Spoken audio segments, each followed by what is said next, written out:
Elon Musk answered questions in the Oval Office on Tuesday to defend his government takeover after several judges intervened to slow him down. Oh, and Donald Trump was there too. For more on this, it's time for a closer look.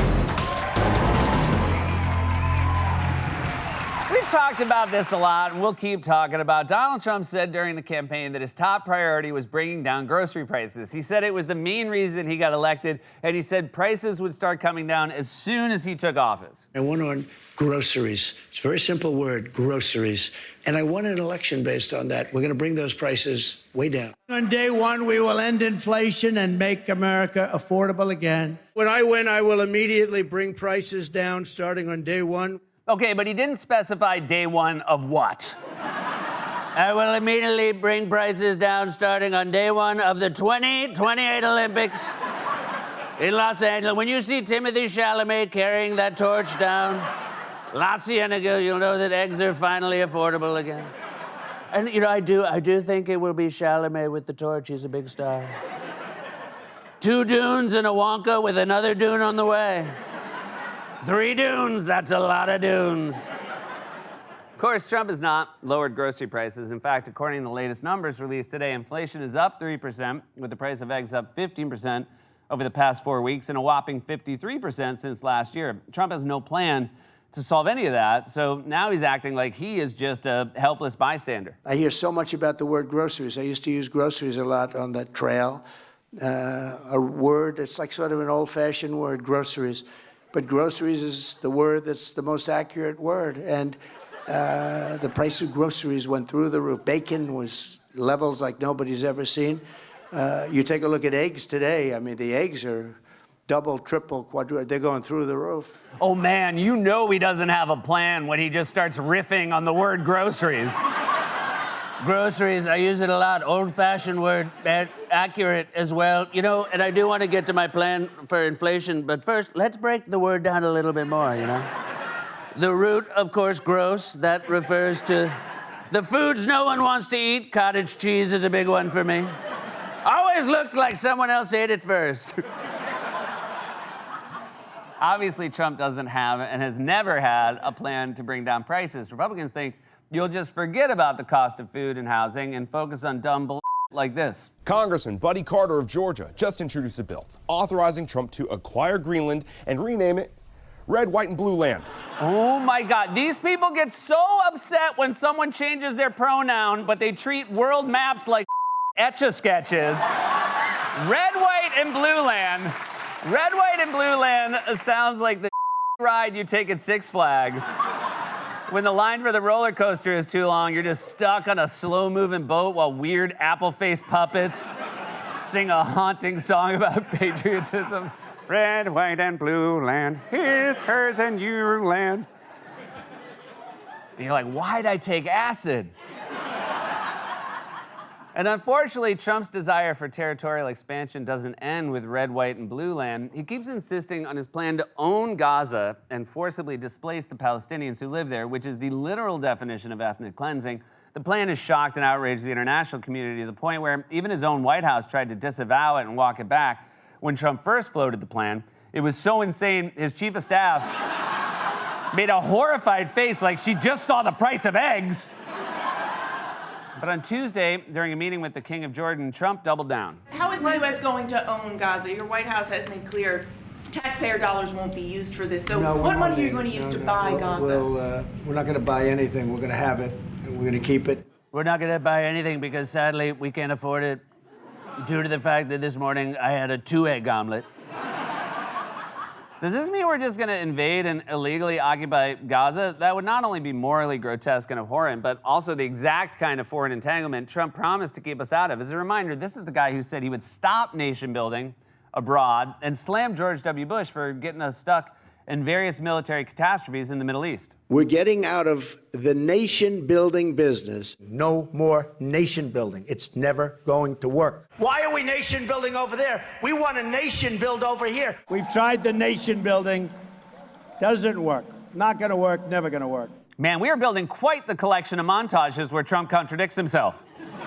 When he sees how much of a hypocrite he's being, I think he's going to feel pretty silly. Unfortunately, though, we're running out of room because we keep all the contradiction montages on VHS. I mean...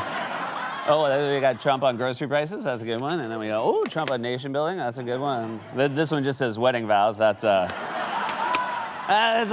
fun one. That's a fun one.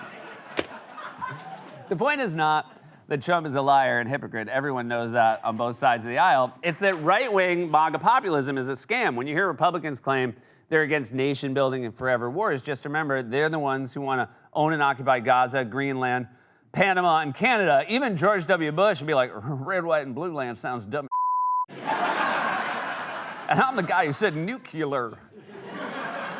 And certainly the Democrats have not covered themselves in glory on this either. The establishment wings of both parties have plunged us into disastrous and unpopular forever wars, but at least Biden was the one who finally got us out of Afghanistan. And sure, as withdrawals go, it was not a good one. The U.S. military left Afghanistan like someone just yelled, "My parents are coming home from Florida early! Everybody's got to get out!"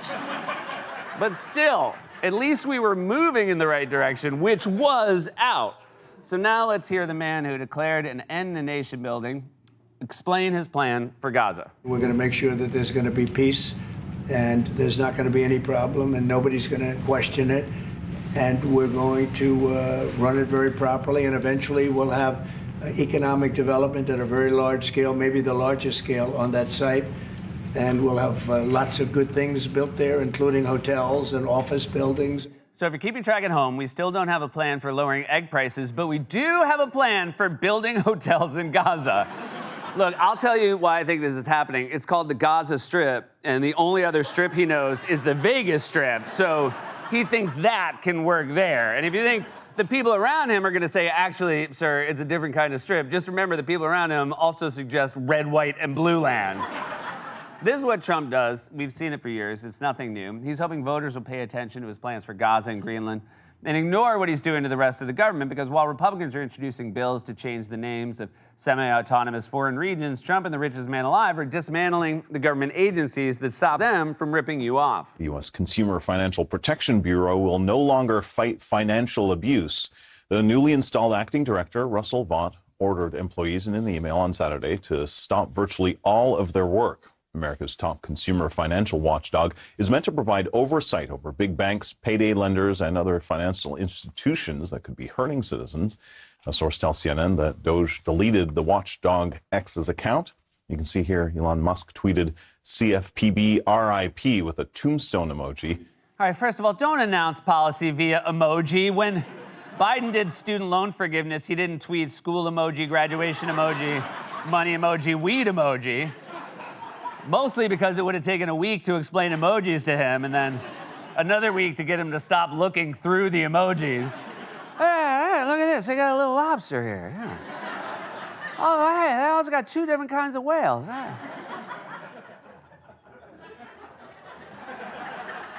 How do you decide which whale you're going to use? Second, think about how corrupt this is. They're eliminating the Consumer Financial Protection Bureau, the agency that stops companies from ripping you off. It's so transparent. Elon Musk is literally in the process right now of turning his social media site into a peer-to-peer payment and financial services app. And at the same time, he's single-handedly dismantling the agency that oversees payments and financial services. So from now on, when a bank screws you with overdraft fees and you ask for your money back, the bank can just say, we're going to have it, and we're going to keep it. Now, on Tuesday, Musk appeared in the Oval Office to take questions next to an intern who didn't seem to be paying much attention. I mean, come on, dude, you expect to get college credit for this?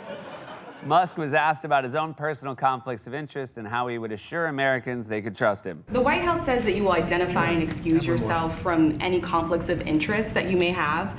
Does that mean that you are, in effect, policing yourself? What are the checks and balances that are in place to ensure that there is accountability and transparency? We actually are trying to be as transparent as possible. In fact, our actions, we post our actions to the Doge handle on X. Oh, cool. So to find out what our government is up to, we just have to wade through a sea of Nazis, trolls, ads for Cheech and Chong weed gummies, and bots with women in bikinis offering to send us 1 million units of something called SexCoin as long as we send our social security and bank routing numbers, which I did, and I am happy to say that I am now rolling in SexCoin. Unfortunately, tried to use it to buy eggs, and the sign at the grocery store says eggs now cost 3 million SexCoin a dozen. Musk was also asked to respond to criticism over his attempts to dismantle the federal government and slash everything from medical research to education funding, despite the fact that no one elected him. You couldn't ask for a stronger mandate from the public. The public voted, we have a majority of the public voting for President Trump. We've won the House, we won the Senate. The people voted for major government reform. No, they voted for lower grocery prices, according, to your sleepy receptionist over there. Also, this is a small point, but Trump did not win a majority of the vote. In fact, a majority of people voted for someone else. And I know that doesn't seem like a big deal, but I'm holding on to whatever I can to stay sane. Otherwise, my brain would be toast. I'd be off to La La Land, Cuckoo Land, and of course... Red, white, and blue land. This has been a closer look.